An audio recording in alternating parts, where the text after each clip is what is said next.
Wife's family attacked me in front of our 4-year-old son at a kid's party because her controlling mother didn't want me to leave with him. When I got restraining orders against them, all my wife gave me an ultimatum to drop charges or get divorced. So I chose divorce. I'm writing this because I need to get it out somewhere. Maybe someone can tell me if I made the right call or if I'm the biggest idiot on the planet. Either way, it's done now. I met my wife Amy when we were both 19. We were at the same university, both in the business program. She was dating someone else when we first started hanging out, but that ended pretty quick. We started hooking up casually, nothing serious. Then senior year rolled around, and somehow we ended up being a real couple. I didn't plan for it to happen that way. It just did. After graduation, Amy wanted to go back home. She's from this big city in Texas. I'm originally from California, but I had no concrete plans lined up, no job offers, nothing tying me anywhere specific. So I packed up and moved with her. That was probably my first mistake. I didn't know anyone there. No friends, no family. No connections. Just Amy and whatever came with her. What came with her was mostly her mother, Hannah. Hannah is something else. Her husband died about 15 years ago in some kind of workplace accident. I never got all the details, but there was apparently a massive settlement. She's been sitting on that money ever since, using it like a weapon. She paid for Amy's education. She paid for her 2 sons' businesses to get started. She funded both of their weddings. Whenever anyone in that family needs anything, Hannah writes a check, and everyone knows that check comes with strings attached. When Amy and I first got serious, I actually got along fine with her brothers. Thomas is the older one, about 36 now. Tyler's 34. We'd watch games together, grab beers, normal stuff. They seemed like regular guys. Hannah was always around, but she kept things polite with me in the beginning. I think she was sizing me up. Amy and I got married after dating for 3 years. We had a small wedding. Hannah paid for most of it. We moved into this apartment downtown, a loft space that we could actually afford on our own. I had landed a decent job in logistics. Amy was working in marketing. Things were pretty normal for a while. Then our son Jack was born. That's when everything changed. Hannah showed up at the hospital with a realtor. She had already picked out a house for us. It was 3 blocks from hers. She didn't ask if we wanted it. She just bought it and handed Amy the keys. Amy was thrilled. I should have said something right then, but I was holding my newborn son and my wife was crying happy tears. What was I supposed to do? We moved in 2 months later. Hannah had a key from day one. She would show up whenever she wanted. 7 in the morning, 9 at night, didn't matter. She'd walk right in. She had opinions about everything. How we were feeding Jack. How often we bathed him. What temperature we kept the house. The pediatrician we chose. She'd make these comments that sounded helpful but were really just criticisms. Amy would laugh them off, but I could see her starting to defer to Hannah on more and more decisions. The brothers and their wives were around constantly too, because they all lived within a few miles. Sunday dinners at Hannah's house became mandatory. She'd get upset if we missed one. Amy's cousins would come too, along with their kids. These huge gatherings where Hannah sat at the head of the table like some kind of mob boss, everyone laughing at her jokes and asking her advice and treating her word as law. I started pulling away from it all. I'd find excuses to work late or take Jack to the park instead of going over there. Hannah noticed. She started making comments about me to Amy. I'd hear about them secondhand, how I wasn't committed to family, how I thought I was too good for them. Amy would tell me to just deal with it and keep the peace. The breaking point came when Jack was about 4 years old. Amy and I had talked about sport. We both agreed that we didn't want him playing football. I'd read too much about CTE and brain injuries. We looked at soccer programs together. We made a decision as parents, or so I thought. I came home from work one day and found a youth football uniform laid out on Jack's bed. I asked Amy what it was. She got defensive immediately, said that Hannah had mentioned that Thomas's son was playing and how great it was for boys to learn to be tough. Said she'd gone ahead and signed Jack up because the registration deadline was that day. I asked her why she didn't talk to me first. She said she didn't think it was that big a deal. I told her it was a big deal. We'd specifically agreed on no football. She said plans change. I asked her if Hannah told her to sign him up. She didn't answer right away, and that told me everything. I asked her directly if Hannah was the one who wanted Jack in football. Amy admitted that Hannah had encouraged it. Said Hannah had offered to pay for all the equipment and fees. Said the house was in Hannah's name, so she got a say in how Jack was raised. That last part made something snap in my head. I told Amy to pack bags for her and Jack. She asked where we were going. I said anywhere that wasn't in a house Hannah owned. She started crying, said I was being dramatic. Said I was trying to isolate her from her family. I told her that her mother had too much control over our lives and it needed to stop. She said I was being paranoid. I called my buddy from work and asked if I could crash at his place. He said yes. I packed my own bag and slept on his couch that night. The next morning, I went apartment hunting. I found a place across town, put down a deposit, and came back to get Amy and Jack. I told her we were moving. She could come or not, but I wasn't raising my son in Hannah's house anymore. She came, but she was furious about it. She barely spoke to me for weeks. Hannah went nuclear. She called Amy crying crying every day. She called me and left voicemails about how I was destroying her family. She told everyone at those Sunday dinners that I'd forced Amy out of her home and isolated her. Thomas and Tyler started calling me too, saying I needed to fix things with their mom. I stopped answering. We didn't go to Sunday dinners anymore. We didn't go to birthday parties or holiday gatherings. For over a year, I was completely cut off from Amy's entire extended family. Amy would take Jack over there sometimes, but she stopped asking me to come. She knew I wouldn't. Hannah's access to Jack went from every single day to maybe once or twice a month. I knew she blamed me for that. I knew she hated me for it. The thing is, Amy and I were never the same after the move. She resented me. She'd make little comments about how we could have afforded a nicer place if we'd just stayed, how Jack was missing out on time with his cousin, how I'd turned her into the family outcast. I'd try to explain that we needed boundaries, but she didn't want to hear it. We were just going through the motion, roommates who occasionally had sex and raised a kid together. Last month, Amy asked me to take Jack to a birthday party. It was for Tyler's son Noah, who was turning 6. The party was at Hannah's house. I said no immediately. Amy begged me, said Jack wanted to go and it wasn't fair to keep him away from his cousins because of my issues with her mom. I said she could take him. She said she had to work that afternoon and couldn't get out of it. She practically got on her knees asking me to just do this one thing for our son. I agreed. For Jack. I told Amy I'd take him and leave right after cake. She thanked me about 50 times. The party was on a Saturday afternoon. I drove Jack over there. When we walked into Hannah's backyard, the temperature dropped about 20 degrees. Most people just stared. Tyler came over and said hi to Jack, ruffled his hair, told him to go play with the other kids. He barely looked at me, didn't shake my hand or anything, just walked away. Thomas was by the grill with some of the other men. He didn't even acknowledge me. I sat down in a plastic chair in the corner of the yard. I pulled out my phone and just scrolled through emails. I wasn't going to cause problems. I was just there to supervise my kid and then leave. About 20 minutes went by. Then Hannah came over. She stood in front of me with her arms crossed, asked me if I was going to be rude to everyone all afternoon. I said I wasn't being rude. I was just keeping to myself. She said it was disrespectful to sit on my phone at a family gathering. I said I'd be leaving soon anyway. She said good, that I'd already ruined enough. I stood up, told Jack it was time to go. He whined that they hadn't done cake yet, but I said we could get cake somewhere else. Hannah stepped between me and where Jack was playing. She said Jack could stay. She said I could leave, but her grandson was staying at his cousin's party. I told her to move. She didn't. That's when I lost it. I told her to get out of my way. She said no. I called her a controlling witch. She said I was a leech who had stolen her daughter. I said she needed to let go and stop ruining Amy's life. She said I was the one who'd ruined everything by isolating Amy from her family. It got loud.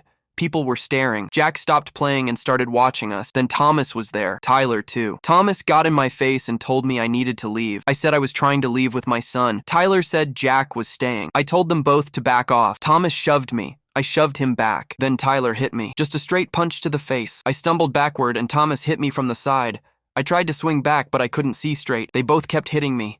I fell down and they kept going. I remember Jack screaming. He was yelling for them to stop hitting me. I couldn't get up, couldn't see. Just tried to cover my head. Then it stopped. I was on the grass. My face was wet. Couldn't tell if it was blood or tears or both. Someone helped me up. It was one of Amy's cousins, Daniel. He and another cousin walked me to my car. Daniel said I needed to leave before the cops came. I asked where Jack was. He said Hannah had him inside. I said I wasn't leaving without my son. Daniel said I needed to calm down first and figure out what to do. I sat in my car and called 911. Told them I'd been assaulted and that my son was being held against my will.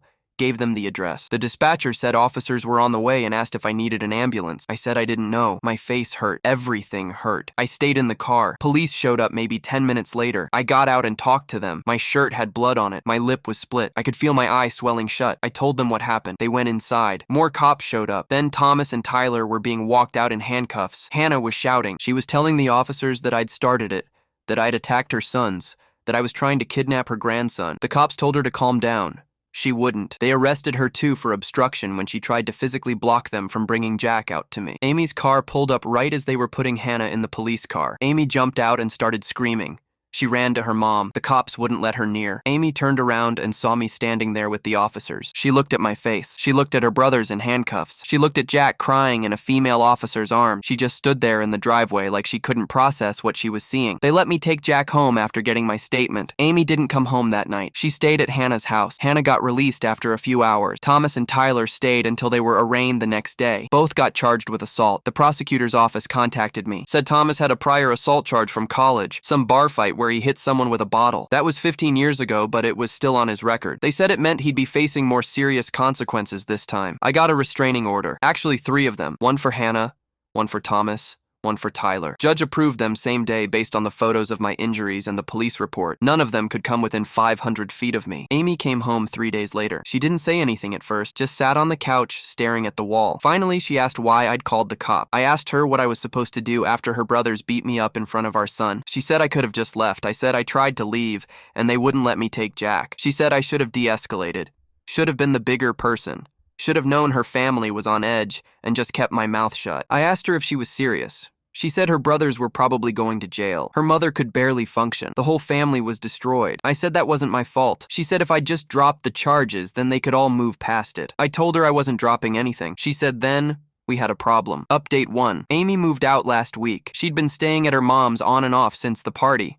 I knew it was coming. She'd packed a bag one night and said she needed space to think. That was 2 weeks ago. Last Tuesday, she came back with Tyler's wife, Melissa. They loaded up the rest of Amy's clothes and some furniture Hannah had bought us. Amy told me her lawyer would be in touch about divorce proceedings. Before she left, she made me an offer. Said if I dropped the restraining orders and the assault charges, she'd consider working things out. She said we could move to another city. Start over somewhere away from her family. Just the 3 of us. I asked her if Hannah was the one who came up with that plan. Amy said it didn't matter who came up with it. She said it was the only way forward. I told her no. She asked me if I was sure. Said this was my last chance. I said I wasn't going to spend the rest of my life waiting for Hannah to show up and cause problems again. Wasn't going to teach my son that it's okay for people to beat you up and face no consequences. Amy said I was choosing my pride over our family. She walked out. Haven't seen her since except for when she picks up Jack. The legal process has been a mess. Thomas and Tyler both lawyered up. Their attorneys reached out to see if I'd be willing to settle. I said no. The DA's office said they want to prosecute because of Thomas's prior. He's looking at actual jail time if convicted. Tyler would probably get probation and community service for a first offense. Their lawyers are pushing for plea deals. Jack has been asking questions I don't know how to answer. He keeps talking about the wrestling match he saw at the party. That's what he calls it. He doesn't understand why he can't see his uncles anymore. Doesn't understand why his mom is gone so much. I've tried explaining it in ways a 4-year-old can understand, but I don't think I'm doing a good job. Amy's cousin Rachel reached out to me. She's the one who was at the party. Helped Hannah take Jack inside while Daniel got me to my car. She sent me a long message explaining some things. Said she wanted me to know that Hannah isn't evil, just set in her ways. Said Hannah came from nothing and built everything she has, and she's protective of it to a fault. Said the arrest broke something in Hannah. She apparently acted completely unhinged when the cops were there. Nothing like her normal self. Rachel also explained that Amy is the baby of the family and the only daughter. Said Hannah raised her to be dependent in ways the boys weren't. Said that's why Amy struggles to stand up to her mom. She said, watching the cops put her mom in handcuffs traumatized Amy. Said Amy knows I was in the right but can't get past seeing her family destroyed. Rachel apologized for not doing more to stop the fight. Said it happened so fast and by the time she realized what was happening, I was already on the ground. She said she took Jack inside because my face was too messed up and she didn't want him to see me like that. She said Jack was screaming and crying and she was trying to calm him down. She said she's sorry for all of it. I appreciated the message, but it doesn't change anything. Hannah made her choices. Thomas and Tyler made theirs. Amy is making hers now. I'm just trying to protect my kid and myself. The preliminary hearing is scheduled for next month. Both brothers are out on bail. Their wives have been calling me. Thomas's wife, Jennifer, left me 5 voicemails begging me to drop the restraining order so Thomas can see his kids at family gatherings. Said, I'm punishing the whole family for one mistake. Tyler's wife, Melissa, sent me text messages saying Tyler is having panic attacks about going to jail. Said he's never been in trouble before and this is going to ruin his life. I blocked both of them. I'm not the one who threw punches at a kid's birthday party. I'm not responsible for fixing their problems. My boss has been understanding about everything. I've had to take time off for court appearances and meetings with the DA. He knows the basics of what happened. Offered to write a character reference if needed. My coworkers have mostly left me alone about it, which I appreciate. A few have asked if I'm okay. I just say I'm dealing with it. I've been looking at apartments back in California. My parents still live out there.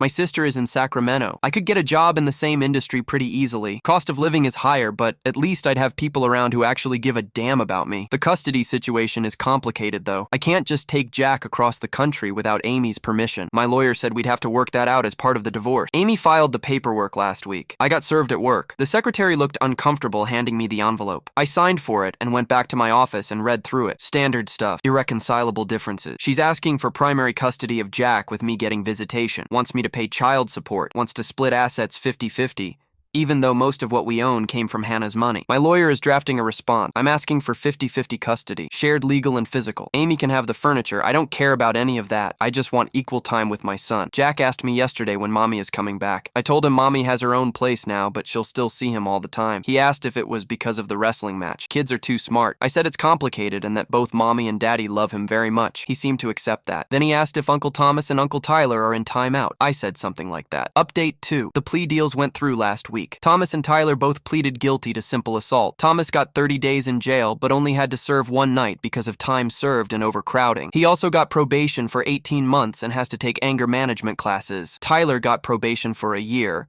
community service, and the same anger management requirement. They both have to pay fines and court costs. I kept the restraining orders in place. Thomas's wife Jennifer showed up at my apartment building one night, waited in the parking lot until I came home from picking up Jack. She got out of her car and started walking toward me. I told her she needed to leave. She said she just wanted to talk. I said her husband's restraining order extended to her harassing me on his behalf. She started crying. Said their kids don't understand why Daddy can't come to family parties anymore. Said I'm destroying their family over one stupid mistake. I went inside and called the police. They showed up and talked to her, gave her a warning. She left. I felt bad about it for maybe 5 minutes. Then I remembered Jack screaming and decided I made the right call. The divorce is moving forward. We're not fighting about money or assets. The only real issue is custody. Amy wants Jack during the school year and me getting summers and alternating holidays. My lawyer pushed back hard.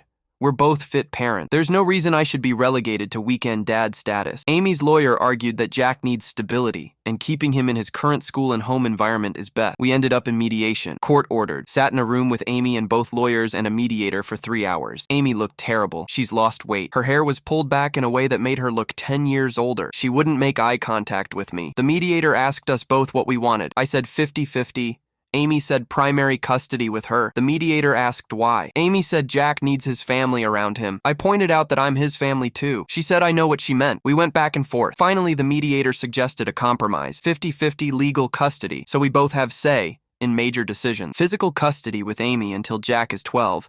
Then it switches to me until he's 18. We alternate major holidays. I get him for summer breaks. We both agreed to it because neither of us wanted to go to trial. I signed the papers. Amy signed the papers. We're officially divorced now. The whole thing took 4 months start to finish. She kept her maiden name throughout our marriage, so there was nothing to change back. Just divided up bank accounts and retirement funds and made a parenting plan. Done. I told my boss I wanted to relocate. He said he'd see what he could do. 2 weeks later, he called me into his office and said there was an opening at the California branch. Same position, small raise because of cost of living. I took it. Put in my notice at my apartment and started packing. Amy freaked out when I told her. She said I couldn't move across the country and expect to co-parent. I reminded her that our custody agreement gave me summers and alternating holidays. I'd fly back for any medical appointments or school events that fell during my custody time. She said it wasn't the same as being around regularly. I said she should have thought of that before choosing her family over our marriage. Hannah called me. First time we'd spoken since the arrest. She said I was being selfish, that I was taking her grandson away, that I'd already ruined her family, and now I was punishing them further. I asked her if she was finished. She said I'd given her son's criminal record, said the family business was suffering because Thomas couldn't pass background checks anymore, said Tyler's wife was talking about leaving him because she couldn't handle the stress, said it was all my fault. I told her she should have raised her sons better, should have taught them not to assault people, should have taught them that actions have consequences. She called me names I won't repeat, said I was always a parasite who used her daughter for money and status, said she knew from the beginning I was worthless, said she hoped I'd live the rest of my life alone and miserable. I told her that ship had sailed the day her family beat me unconscious in front of my son. Then I hung up. She called back 6 times. I didn't answer. She left voicemails getting progressively more unhinged, saying I'd destroyed everything, saying she'd make sure Jack knew what kind of man his father really was, saying she'd find a way to keep me from ever seeing him again. I saved all the voicemails and sent them to my lawyer. He said it could be considered harassment, but probably wasn't worth pursuing legally. Said to just keep records of everything in case it became relevant later. My last week in Texas was strange. Jack didn't fully understand what was happening. I tried explaining that Daddy was moving for work, but he'd still see me lots during the summer and on holidays. He cried, said he wanted to come with me. I told him he had to stay with Mommy during school. He asked why. I didn't have a good answer that a 4-year-old would understand. Amy brought him over for our last night together before I left. She stood in the doorway of the empty apartment, looked around at the bare walls and boxes, asked if I was really doing this. I said I was. She said she made a mistake, that she wished she'd made a different choice, that she should have backed me up from the beginning instead of trying to please everyone. one. I said it was too late for that. She nodded and left. I flew out the next morning. My sister picked me up from the airport, helped me move into my new place. It's smaller than what I had in Texas, but it's mine. No Hannah connections, no reminders of that family, just a fresh start. Jack and I FaceTime every night. He shows me his toys and tells me about preschool. Sometimes Amy is in the background. She always looks tired. Sometimes she watches our calls with this expression I can't quite read. My sister says it's regret. I don't know. I don't ask. Update 3. I've been in California for 4 months now. Work is good. The team here is solid. I bought some furniture, hung some pictures, tried to make the apartment feel like home. My parents visit once a month. My sister comes over for dinner most weeks. It's quiet, but it's stable. Jack comes out for his first extended visit next month for spring break. I'm planning to take him to the beach, maybe Disneyland if he's interested. Amy agreed to let me have him for 10 days instead of the court-ordered week. She said he talks about me constantly.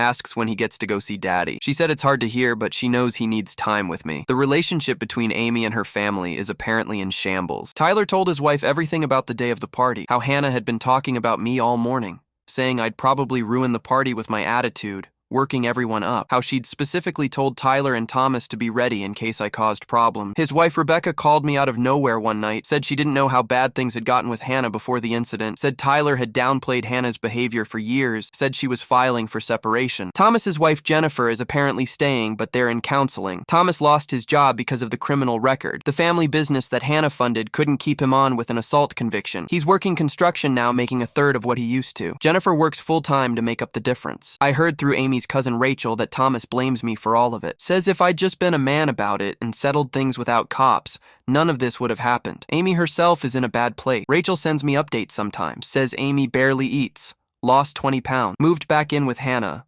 but the relationship is strained. Hannah apparently keeps bringing up how everything fell apart after I moved the family out of her house. How if Amy had just stood up to me and stayed put, none of this would have happened. Amy and her brothers barely speak. The whole extended family has fractured into camps. Some blame me. Some blame Hannah. Some blame Thomas and Tyler for losing control. The Sunday dinners don't happen anymore. Hannah still gets to see Jack. That was my decision. Whatever else she is, she's his grandmother. Amy brings him over once a week. Hannah apparently dotes on him during those visits, but keeps him away from the rest of the family. Doesn't let Thomas or Tyler see him because of the restraining orders. Doesn't invite the cousins over anymore. Just her and Jack and Amy in that big house. Rachel says it's sad to see. Jack mentioned to me during one of our FaceTime calls that Grandma Hannah bought him a football. Said she told him it's never too early to learn to be tough. I asked him if he wanted to play football. He said no. Said he wants to do soccer like we talked about before. I told him that's fine, and that I'd sign him up for a league out here during the summer. He got excited about that. Started asking questions about what position he'd play and if I'd come watch his games. I said of course I would. Amy called me after that conversation. Said Hannah had overstepped.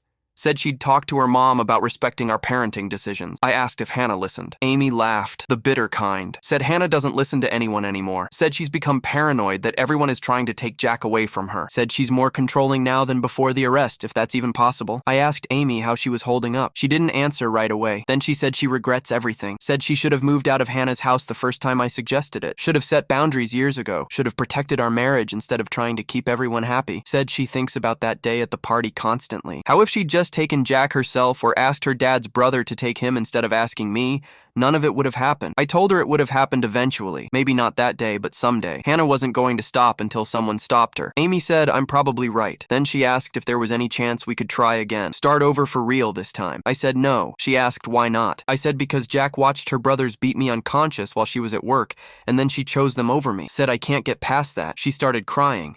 Said she knows. Said she hates herself for it. I told her she should probably talk to someone about that and then ended the call. Thomas tried to reach out through a mutual acquaintance. Asked if I'd consider dropping the restraining orders now that the legal stuff is over. Said it's making family logistics impossible. Said his kids keep asking why they can't see their cousin Jack anymore. I sent back a message saying no. The restraining orders stay until they expire. If he wants to see his nephew, he can petition the court when Jack is older and can decide for himself. I've stopped checking Amy's social media. Stopped asking Rachel for updates, unless it's something that directly affects Jack. I'm trying to build a life out here that isn't defined by what happened in Texas. Some days are easier than others. I still get angry when I think about it all, but mostly I just focus on work and getting ready for Jack to visit. My lawyer said Amy could theoretically petition to modify custody since I moved out of state, but so far she hasn't. He thinks she won't because she knows she screwed up and doesn't want to look like she's punishing me for relocating. Plus, the custody agreement we signed was pretty clear about summers and holidays with me regardless of location. I don't know what the long term looks like. Jack will grow up spending school years in Texas with Amy and Hannah's influence, then summers with me in California. That's not ideal, but it's what the custody agreement says. When he turns 12, he'll move out here full-time. That's still 8 years away. A lot can change in 8 years. For now, I'm just taking it one day at a time. Working, saving money, planning trips for when Jack visits. Trying not to think too much about the family I used to have or the life I used to live. That's all in the past now. This is what comes next.